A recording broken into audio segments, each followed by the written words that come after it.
नमस्कार दोस्तों, आप सबका अपने YouTube चैनल पौराणिक कथाओं में हार्दिक स्वागत है। आज हम बात करेंगे एलियन अर्थात परग्रही के संबंध में। ये नाम आते ही उत्सुकता इस कदर बढ़ जाती है मानो आज ही हम सारी सच्चाई जान लेना चाहते हों, परंतु यह इतना आसान नहीं है।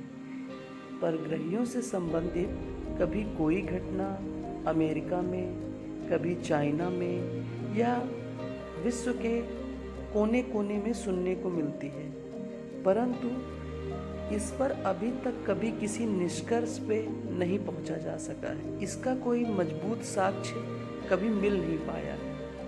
पर लोग कहते हैं कि धुआं वहीं उठता है जहां आग जलती है, पर इस विषय में अधिकतर धुआं ही दिखा है, आग का पता नहीं चला है।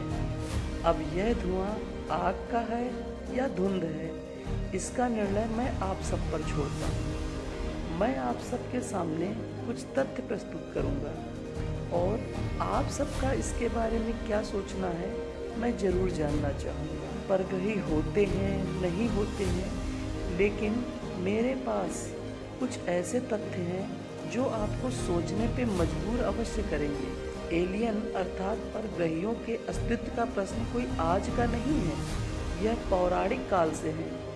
हो सकता है आप मेरी बात से सहमत ना हो, लेकिन मेरा वीडियो देखने के बाद शायद आप मुझसे सहमत होंगे। क्या कभी आपने सोचा कि हमारे ग्रंथों रामायण महाभारत में यक्ष गंधर्व आदि कौन है? महाभारत काल एवं रामायण में वर्णित समस्त जगहों, तथ्य, लोगों के साक्ष्य तो मिलते हैं, परंतु यक्ष और गंधर्व कहाँ रहते थे, कहाँ से आते थे, इनका कोई ठोस साक्ष्य नहीं है। इनके पास दिव्य शक्तियाँ और दिव्य उपकरण होते थे, जैसे कुबेर के पास उनका पुष्पक विमान। ऐसे बहुत से प्रश्न आपके मन में मेरा वीडियो देखने के बाद जरूर उठने चाहिए। क्या आपको पता है यक्षों के राजा कुबेर थे और सोने की लंका में वो राज करते थे और उनके पास पुष्पक विमान भी था, तथा लंका के बारे में बहुत सी चीज़ें ऐसी थी जो अनुपम थीं, तथा चित्रसेन गंधर्व जिसने समस्त कौरवों को हराकर दुर्योधन को बंदी बना लिया था और अर्जुन से परास्त होने के बाद उसने दुर्योधन को मुक्त किया था। ये ऐसे दिव्य पुरुष थे जिनके पास अलौकिक शक्तियाँ थी, परंतु इनकी पूजा नहीं होती। हमारे जितने देवी देवता हैं उनके पास अलौकिक शक्तियाँ हैं, उनकी पूजा भी होती है, परंतु यक्ष गंधर्व ऐसे अलौकिक पुरुष थे जिनके पास शक्तियाँ तो होती थी, लेकिन ये कभी पूजे नहीं गए और इन्हें युद्ध में कोई शक्तिशाली पुरुष ही पराजित कर पाता था। सामान्य पुरुष एवं सामान्य योद्धा इनके सामने ठहर नहीं पाते थे। तो क्या यह नहीं हो सकता कि ऐसे लोग ही परग्रही थे जिन्हें उस समय इस नाम से जाना जाता था? सबसे बड़ा सवाल यह है कि क्या कुछ लोग ऐसे हो सकते हैं जो बगैर किसी ग्रह के जीवन जी रहे हों और वे इसी तरह अपना संपूर्ण जीवन इधर उधर या तो अपने यान में ही गुजार देते हों? आप सबको मैं ऐसे तथ्य बताऊंगा जो आपको सोचने पे मजबूर करके एक निष्कर्ष पे पहुंचने में मदद जरूर करेंगे।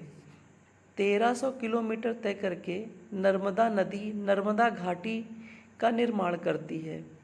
नर्मदा घाटी को विश्व की सबसे प्राचीन घाटियों में गिना जाता है। नर्मदा घाटी में डायनासोर के अंडे भी पाए गए हैं और यहाँ कई विशालकाय प्रजातियों के कंकाल भी मिले हैं, तथा यहाँ प्रागैतिहासिक शैल चित्रों के शोध में जुटी एक संस्था ने रायसेन के करीब 70 किलोमीटर दूर घने जंगलों के शैल चित्रों के आधार पर अनुमान जताया है कि प्रदेश के इस हिस्से में दूसरे ग्रहों के प्राणी अर्थात एलियन आए होंगे। है ना अजीब बात? पर ये मेरा नहीं, ये रिसर्च की बात है। यह शोध की बात है। संस्था का मानना है कि यहाँ आदि मानव ने इन शैल चित्रों में उड़न तस्तरी की तस्वीर भी उकेरी थी। अब आप इतना तो जानते हैं कि आदि मानव इतने विकसित तो नहीं थे, इतनी ऊंची परिकल्पना करके किसी चीज़ का निर्माण करते। वो उन्हीं चीज़ों का निर्माण करते थे जिनको वो सामने देख पाते थे या उनके सामने वो चीज़ें आई हों। संस्था का मानना यह भी है कि यहाँ आदि मानव ने इन शैल चित्रों में उड़न तस्तरी की तस्वीर भी उकेरी है। पत्थर पर दर्ज आकृति नर्मदा घाटी में नए प्रागैतिहासिक स्थलों की खोज में जुटी Sidra archaeologic environment research tribe welfare society के पुरातत्वविदों के अनुसार ये शैल चित्र रायसेन जिले के भरतीपुर घना के आदिवासी गांव के आसपास की पहाड़ियों में मिले हैं। इनमें से एक शैल चित्र में उड़न तस्तरी यूएफओ का चित्र देखा जा सकता है। इसके पास ही एक आकृति दिखाई देती है जिसका सिर एलियन जैसा है। यह आकृति खड़ी हुई है। प्रागैतिहासिक मानव अपने आसपास नजर आने वाली चीज़ों को ही पहाड़ों की गुफाओं, कंदराओं, पत्थरों पर उकेरते थे। ऐसे में संभव है कि उन्होंने एलियन और उड़न तस्तरी को देखा हो। देखने के बाद उन्होंने इनके चित्र बनाए होंगे, क्योंकि उन्होंने उड़ने वाली जिस चीज़ का चित्र बनाया ऐसा तो आज का मानव ही बना सकता है, आदि मानव नहीं। रायसेन के पास मिले शैल चित्र आदि मानव के तत्कालीन जीवन शैली से भी मेल नहीं खाते। खान के अनुसार कुछ इस तरह के चित्र भीमबेटका और रायसेन के फुलतरी गांव की घाटी में भी मिले हैं। माना जाता है कि भीमबेटका के शैल चित्र करीब 35,000 वर्ष पुराने हैं। वहीं महाभारत का इतिहास 5 से 6,000 वर्ष पुराना है। तो क्या यक्ष और गंधर्व परग्रही हो सकते हैं? खैर, मैं इसमें किसी निष्कर्ष पर नहीं पहुंचा हूं, पर मेरा मानना यह है कि इंसान उसी चीज़ की कल्पना कर सकता है जो या तो पहले हो चुकी हो या होने की संभावना हो। मैं अपने व्यक्तिगत अनुभव से कह सकता हूँ कि सच्चा प्यार और भूतों का संसार होता जरूर है, बस दिखता नहीं है। तो क्या एलियन होते हैं जो हमें दिखते नहीं? पर क्यों नहीं दिखते? बड़ा प्रश्न है, सोचना पड़ेगा। मुझे नहीं, हम सबको। आप क्या सोचते हैं? कमेंट बॉक्स में ज़रूर बताएं। मेरा अगला वीडियो कुछ ऐसी ही रुचिकर घटनाओं का सम्मिलन होगा जो आपकी एलियन और परग्रहियों से संबंधित सोच को विकसित करने में थोड़ी मदद करेंगे। इसलिए मेरा चैनल सब्सक्राइब करके अपनी सोच, अपने सुझाव कमेंट करके बताएं। हो सकता है आपके सुझाव, आपके कमेंट मेरे और मेरे अन्य दोस्तों की समझ बढ़ाने में मददगार हो सकते हैं।